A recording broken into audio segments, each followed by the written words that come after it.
Hello, my name is Dwi Adi Nugroho. I'm going to transcribe this 6-minute English. 6-Minute English from bbclearningenglish.com. 6 menit Inggris bbc.com. Hello and welcome to 6-Minute English. I'm Halo dan selamat datang di 6 menit English. Alice. And I'm Neil. So, Neil, did you sleep well last night? Neil, apakah kamu tidur dengan baik semalam? Yes, thanks. Why do you ask? Ya, terima kasih. Kenapa kamu bertanya? Today, we're talking about how much sleep we need. Hari ini kita berbicara berapa banyak tidur yang kita butuhkan. I like a good 8 hours myself. 10 at the weekend. How about... Aku suka 8 jam tidur. Saya sendiri suka 8 jam tidur sampai 10 jam di akhir pekan. Bagaimana denganmu? How about you? 6 is enough for me. But did you know this? Humans sleep around 3 hours less than other...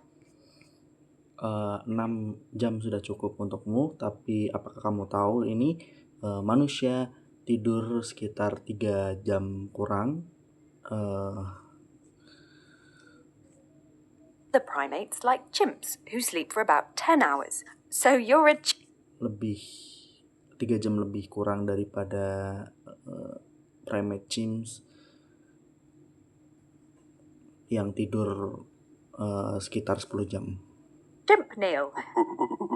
At the weekends, at least. Are you ready for the quiz question? Neil, at the weekends, at least are you di akhir pekan setidaknya, apakah kamu siap untuk pertanyaan kuisnya? Okay, I'll assume that means yes. Oke, aku rasa itu artinya ya. Right.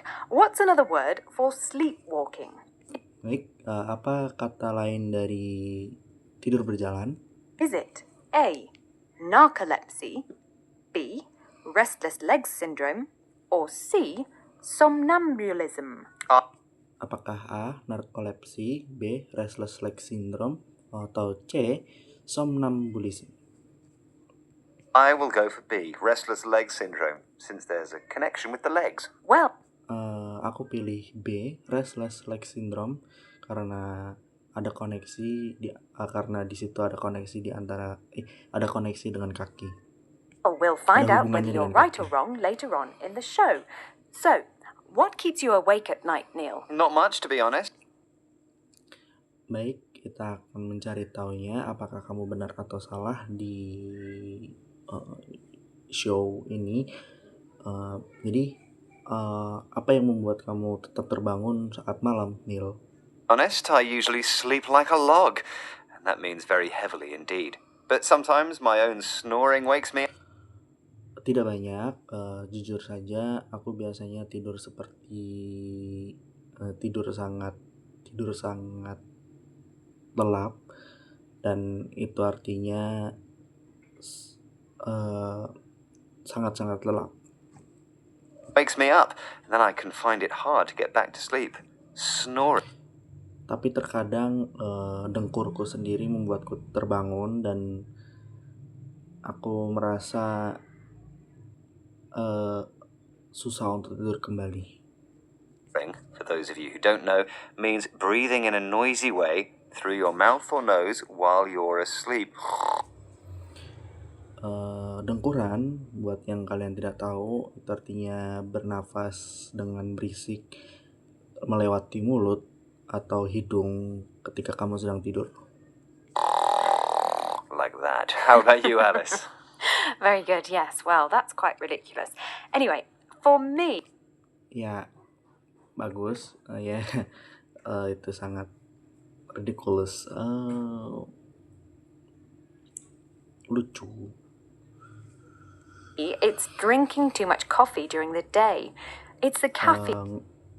Anyway, untuk saya sendiri itu karena meminum terlalu banyak kopi di siang hari. In the coffee, a chemical that makes you feel more awake, which can stop you from sleeping at night. Ada kafein yang ada di dalam kopi, chemical, zat yang membuat kamu merasa lebih terbangun, yang membuat kamu susah untuk tidur di malam hari. But there are so many things that can keep us awake these days. Oh, yeah. Tapi sekarang ada banyak hal yang bisa membuat kita terbangun di hari-hari ini. Yes, radio, TV, techie stuff like 24-hour internet, computers, smartphones. I love my phone. It's never far from me. Well, radio, TV, beberapa tech stuff, 24 jam internet, komputer, smartphones.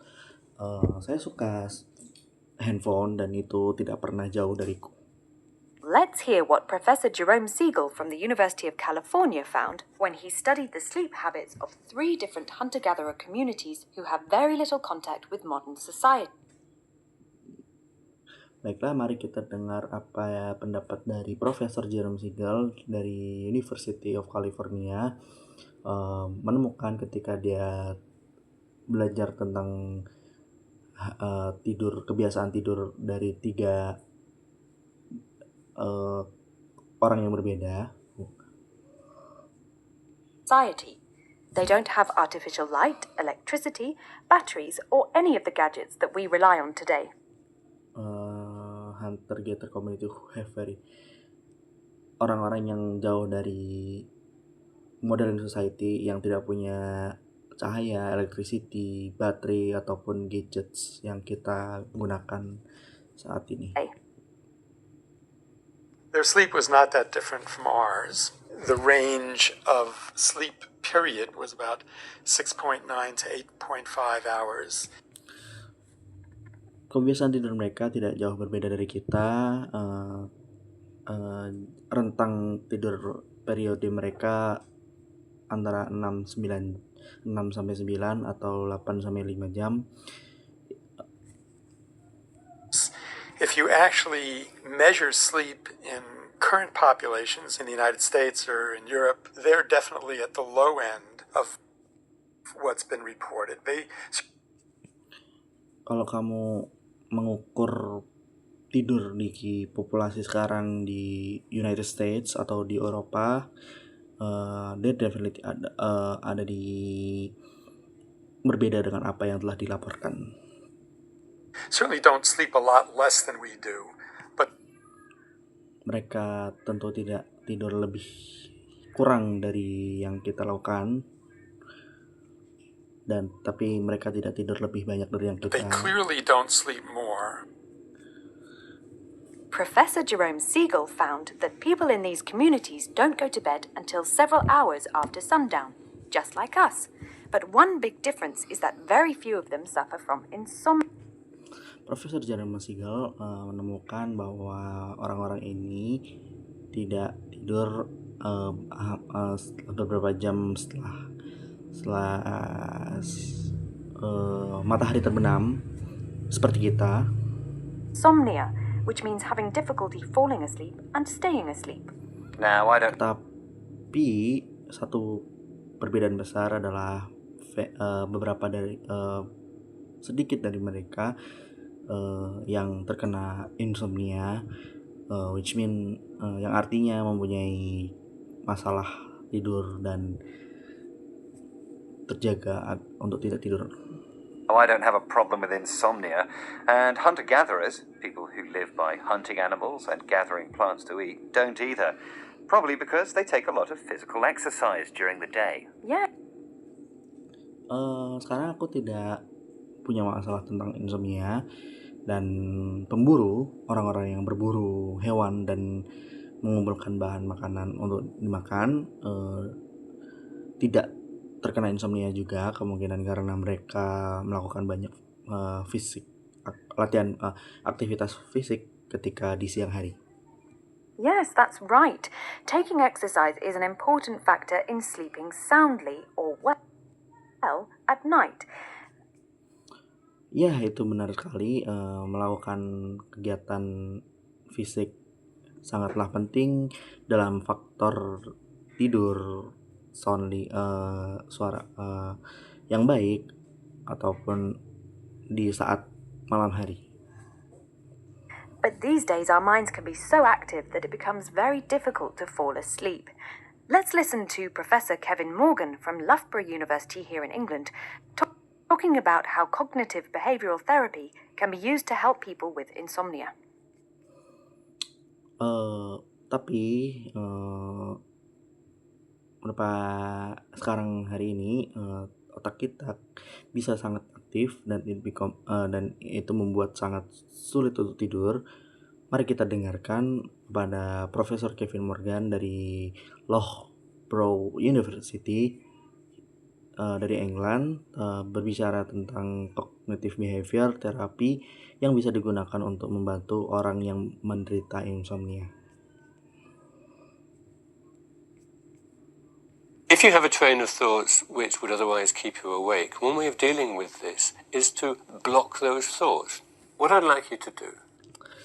Jika kamu punya pemikiran-pemikiran tentang yang membuat kamu tetap terjaga,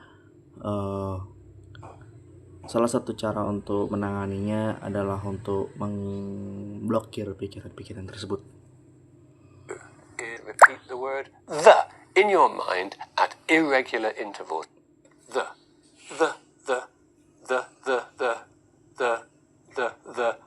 And what you'll find is that the mind space required to do this blocks out almost everything else. Apa yang aku inginkan kamu lakukan adalah mengulangi kata the in your mind atau irregular dengan interval yang tidak regular, seperti de, dan apa yang akan kamu temukan adalah ruangan otak membutuhkan ini untuk memblokir hampir semuanya. So, Professor Kevin Morgan suggests saying one word over and over again at irregular intervals. Irregular in this. Jadi, Profesor Kevin Morgan menyuruh untuk mengatakan satu kata lagi dan lagi di interval yang tidak beraturan. This context means not spaced out evenly. Doing it can help to block out the thoughts that are stopping you from getting to sleep. It sounds like a very simple solution. Wonder if it works. There's one way to find out, Nick. Melakukan ini kan bisa membantu untuk memblokir pikiran dari pikiran-pikiran yang susah membuatmu untuk tidur. Itu dengan sangat simpel, tetapi aku bertanya-tanya apakah itu bakal berhasil. Out, Neil. Try it yourself. I will. Okay. And cognitive behavioral therapy. Oh, ada satu cara untuk menemukannya. Neil, silahkan kau untuk mencobanya. Oh, Neil bilang, oh ya, aku akan. By the way, is a treatment for mental health problems that tries to change the way you think. Well, Oke, dan cognitive behavioral therapy, by the way, adalah pengobatan untuk mental problem yang mencoba untuk merubah caramu berpikir. I usually count sheep if I can't get to sleep. Do you do that, Alice? Oh, biasanya aku menghitung domba jika aku tidak bisa tertidur. Apa kamu juga melakukannya, Alice? No, not usually, Neil. Okay, I think it's time for the answer to our quiz question. Tidak, biasanya tidak dan tidak. Oke, aku pikir ini saatnya untuk menjawab quiz pertanyaan kita. I asked, what's another word for sleepwalking? Is it A, narcolepsy, B, restless leg syndrome, or C, somnambulism? And I said B. Aku bertanya, apa kata lain dari sleepwalking, itu A. narcolepsy, B. restless legs syndrome, atau C. somnambulism. B. Restless leg syndrome. Dan aku jawab B. restless leg syndrome. Sorry, Neil. It's actually C. Somnambulism. The roots of this word come from Latin. Somnus means sleep. Maaf Neil, sebenarnya itu C. somnambulism. Akar dari kata ini datang dari Latin. Somnus means sleep and ambulare means walk, dan ambulare berarti berjalan. Sleep, and ambulare means walk. Narcolepsy is a condition where you can't stop yourself from falling asleep, especially during the day. Narkolepsi adalah kondisi di mana kamu tidak bisa membuat dirimu tertidur spesial, terutama di siang hari. Narcolepsy. And restless leg syndrome is a condition that makes you desperate to move your legs around, especially when you're sitting quietly. Dan restless leg syndrome adalah kondisi di mana kamu desperate untuk menggerakkan kakimu, terutama ketika kamu sedang duduk dengan tenang.